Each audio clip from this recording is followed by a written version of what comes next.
Now the Philistines gathered their armies for battle. And there came out from the camp of the Philistines a champion named Goliath of Gath, whose height was 6 cubits and a span.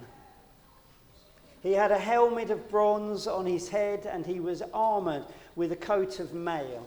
The weight of the coat was 5,000 shekels of bronze. He had greaves of bronze on his legs and a javelin of bronze slung between his shoulders.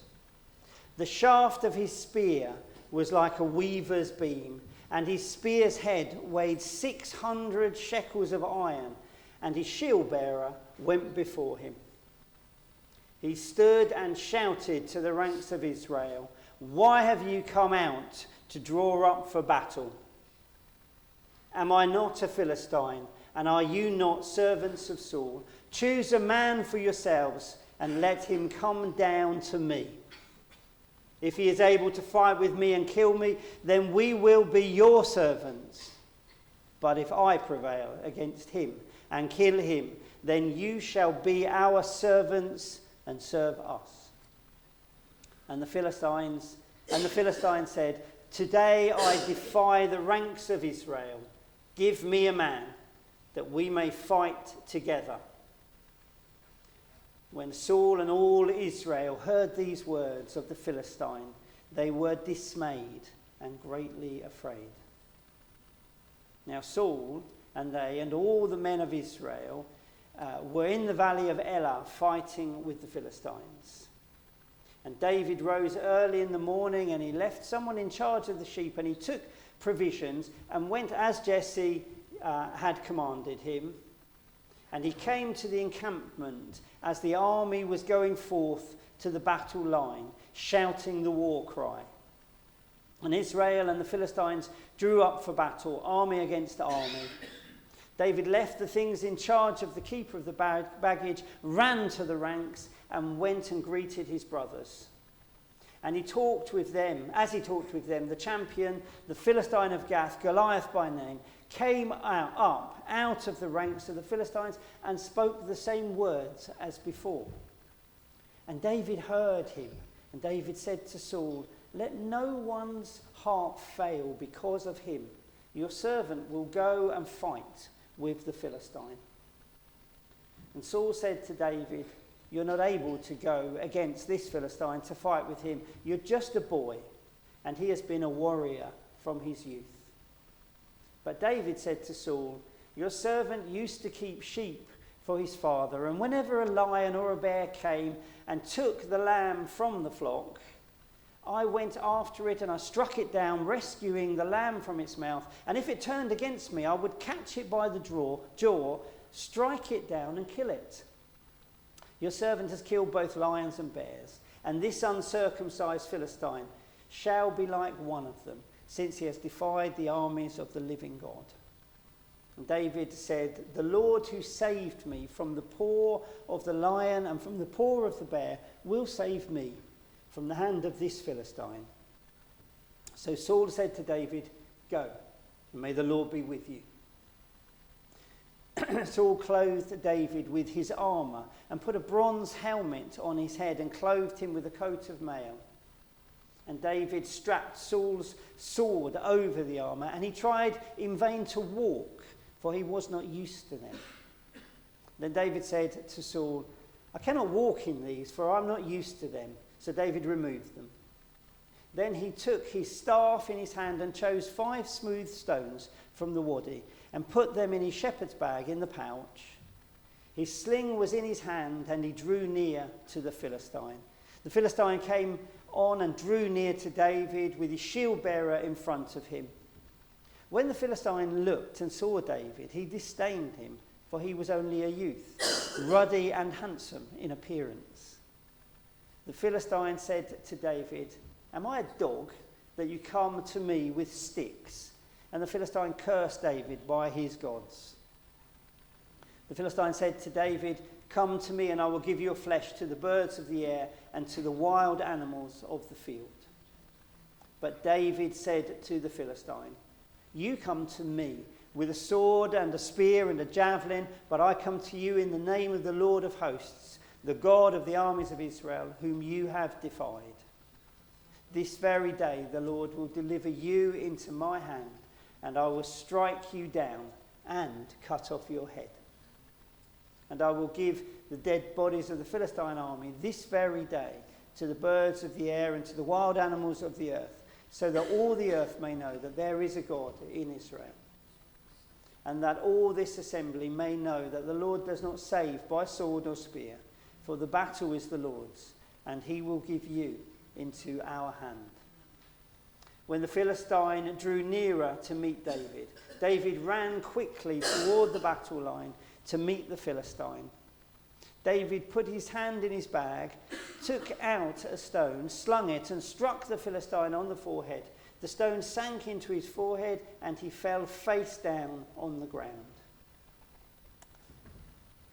There we have it, the battle. But before we come to the battle between the two of them, let's just note that this story is it's one of the introduction stories to David in 1 Samuel. It's how we get to know David, who goes on to become the king of Israel and a forefather of Jesus. We read the other introduction story last week, if you remember, with Samuel coming to anoint a king. He had to do it secretly because there was already a king who was becoming something of a tyrant. And he came and he wanted to anoint a new king, and God was going to point out who the person was to be anointed. And David wasn't even there.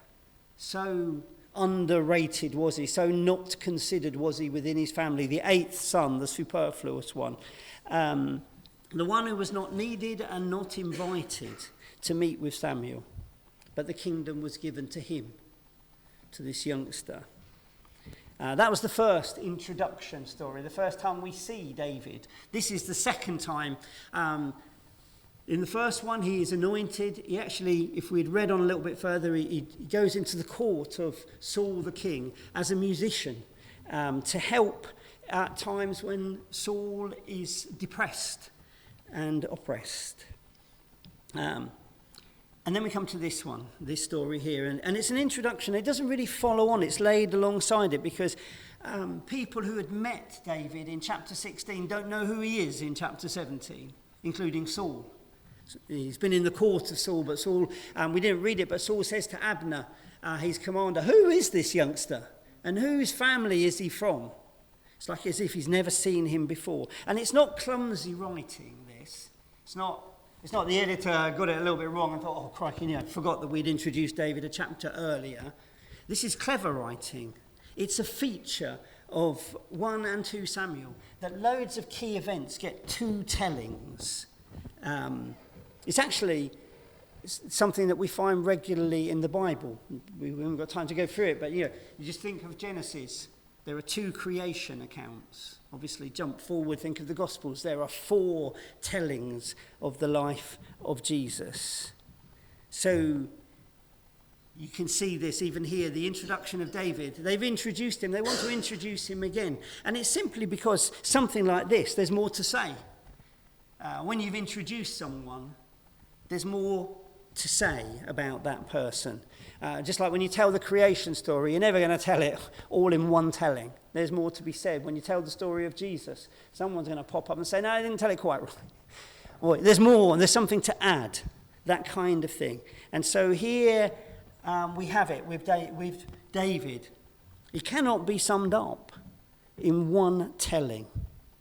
He is the 8th son. He is overlooked. He is thought to be surplus to requirements. He is a shepherd boy, good for looking after the sheep, not good for much else. All true to some extent. All made its mark on who David is. But there's more to David than that. And this chapter is going to get at something more about David. He's also intrepid. He's also brave. He's also one who runs towards danger and not away from it. None of that would have come up in the first telling. He isn't keeping anyone waiting in this chapter. He's always in a rush to meet what's happening and what's going on. He's a person of deep faith. He's a person with a particular walk with God. Some of it will be problematic and some of it will be heroic as you read through the chapters of 1 Samuel.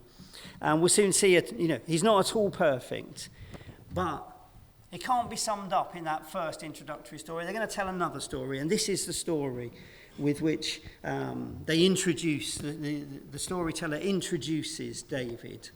And without this second introduction, if you like, David would risk just being pigeonholed as a forgotten lad, the guy who got left out of the party, the guy of little worth, not up to much, just good for the looking after the sheep.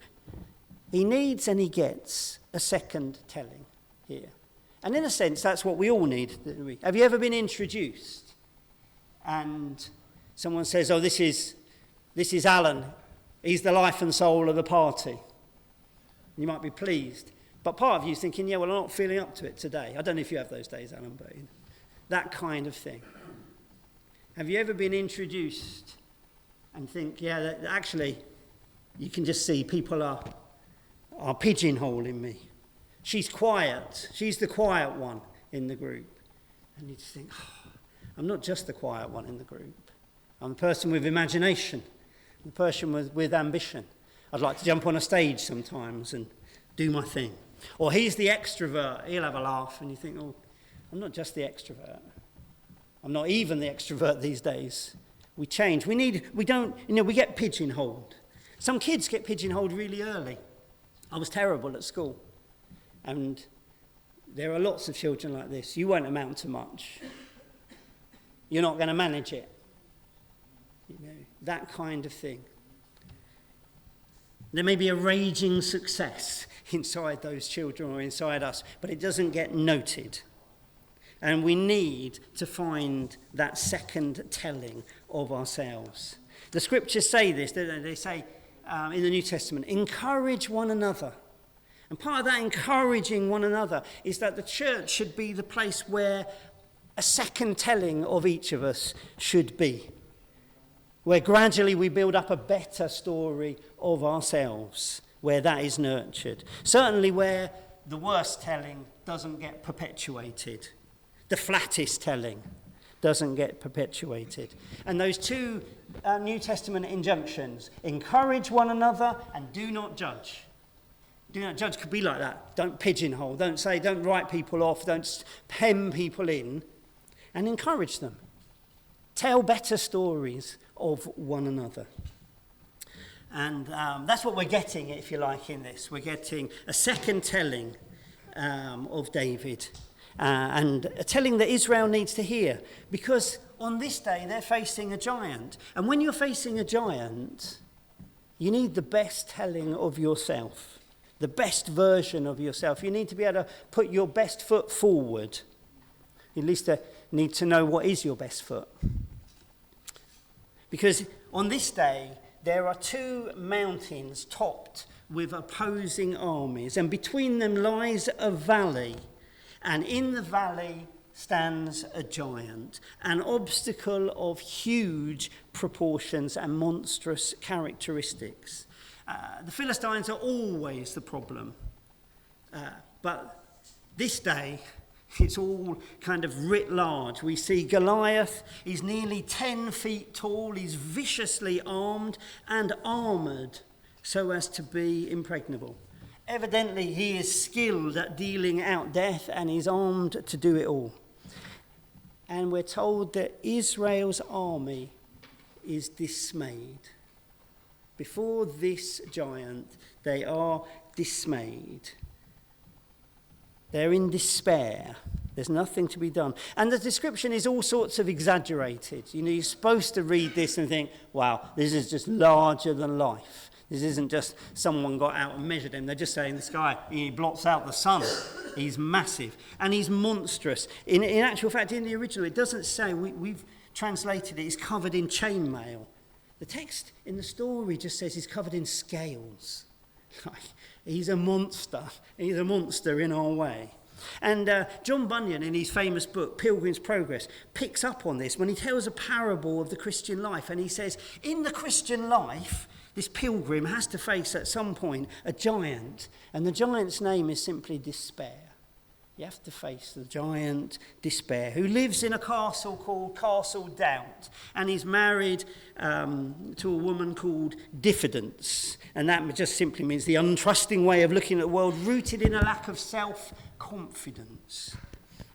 And Bunyan's point in this story is that we all have to fight our giants.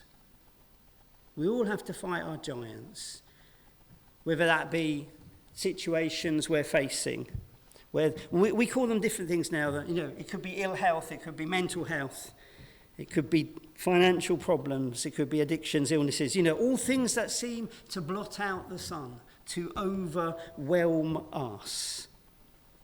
And we come up with neat and tidy definitions for them: job insecurity, family finances. But they feel like giants, and they would be better off being described like Goliath from some to times. It could just be a thing in us, a battle with chronic insecurity. It's a battle that's going on, and I am regularly dismayed. We tend to describe these things in flat terms, when the term giant actually gets at what we're struggling with. Helps us to understand the impact. Remember that phrase, you can't fight him. And how many times do we face things where you think, well, you can't fight that. I've tried, and you can't fight it. It's worse, facing these giants is worse on the worst telling of yourselves. It's worse on that first telling of yourself, perhaps that you've got used to. It's worse when you're locked up in the castle of doubt. That's what he's getting at in the castle of doubt. Just the worst telling of events, listening to the voice of diffidence. And so, back to the story, David has his giant to face. And he will go down into that valley and he will face that giant. And maybe it's not even a coincidence that later on he says, yea, they will walk through the valley of the shadow of death. I will fear no evil, for you are with me. I've been down in that valley. And doubtless he went down in loads, but this will be one of the valleys that he had to go down into. But he will do it this day, and this is a glorious thing for him. He will do it this day on the best telling of himself, with his best foot forward. The best telling is a telling that melds his best characteristics with something about the faithfulness of God to him. Is there a version of your life where you can slay the dragons? Most of us just go, not really. My track record's not great. But David and we are challenged to find that best version. And Israel celebrates that best version of himself. And it's a version where he sees himself and Israel sees him as gifted, but also as someone who walks with God and finds in God a powerful and faithful presence. I remember reading ages ago Augustine saying, I'm a mystery to myself. It's hard to know exactly who we are. It's hard to put our best foot forward. But here we just get a telling. And from time to time, that's what we need, to look at ourselves. And we need that encouragement in church to find the best telling of ourselves and not the worst telling of ourselves. And so what we get from David is on the best telling of himself. He sees the giant and he says, let no one's heart fail. I will go out and face the giant. Saul, the king, gets back to that very plain telling of David. You can't fight the king, you're just a boy. Remember in the New Testament it says, do not let anyone despise your youth. David could have done with that verse, but he wasn't despising his youth. Saul was. And David has this different version of himself in mind, one less well known to him but not to everybody else. A minority report, but a true telling all the same, of a person who lives bravely out of trust in God. I'm a shepherd, yes, but it's not only about sheep. I've killed lions and bears looking after my sheep. And the Lord who saved me from the paw of the lion and from the bear will save me from the hand of the Philistine. If you know that God has saved you from the bear and the lion, maybe a giant is quite a little less terrifying. Certainly David has a testimony on which now he stands. He's not in the castle of doubt. He's in a place of faith. He has a telling of himself, a version in which he is just about up to the fight at least, because he believes God is faithfully and powerfully present. So David's first weapon, if you like, against the giant was a testimony. The best telling of who David was, someone who lived with God.